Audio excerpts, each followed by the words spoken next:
बबड्यांनो, निकालाचा दिवस आलाय. मी तर भयंकर एक्साइटेड आहे उद्याच्या दिवसासाठी. परंतु आज मला तुम्हाला 4 सल्ले द्यायचे आहेत. पहिला सल्ला त्यांच्यासाठी ज्यांना खूप चांगले मार्क्स मिळणार आहे. हवेत उडायचं नाही. आत्ताशी फक्त 10वीचा निकाल लागलाय सोन्या. यश खूप लांब आहे अजून.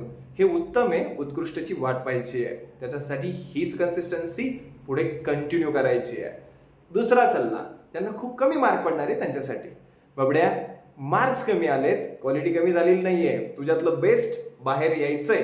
थोडासा वेळ लागतोय. थोडा प्लॅन करूयात, एक्झिक्यूट करूयात आणि बेस्ट बाहेर काढूयाच. तिसरा सल्ला पालकांसाठी. उद्या कोणीतरी काका, मावशी, आत्या यांचे फोन तुम्हाला येणार.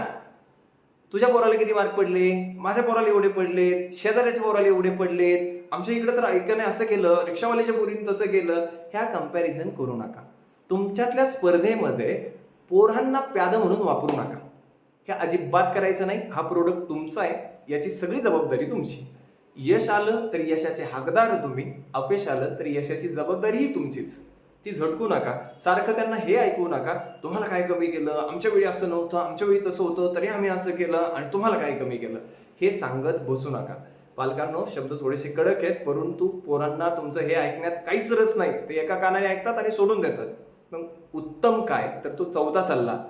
तुम्ही, मी म्हणजे शिक्षक आणि पाल्य म्हणजे विद्यार्थी तिघे बसूयात. पालक, शिक्षक, विद्यार्थी तिघं खूप गरजेचे आहेत. बसून चर्चा करूयात. मागच्या वर्षात कुठे चुका झाल्यात, आता त्या कशा दुरुस्त करता येतील, मागच्या वर्षात काय चांगलं झालं, आणखी ते कसं चांगलं करता येईल. ह्या चर्चेतनं भविष्य उत्तम आणि उज्ज्वल असेल. त्यामुळे मागे काय झालं याच्यावरती भांडण्यापेक्षा पुढं उत्तम काय करता येईल याच्यावरती फोकस करूयात. उद्याच्या दिवसासाठी तुम्हा सर्वांना सप्तरंग परिवाराच्या वतीने खूप जास्त शुभेच्छा. पोरांनो, दणकून यश मिळवा आणि दणकून यश साजरं करा. Thank you very much.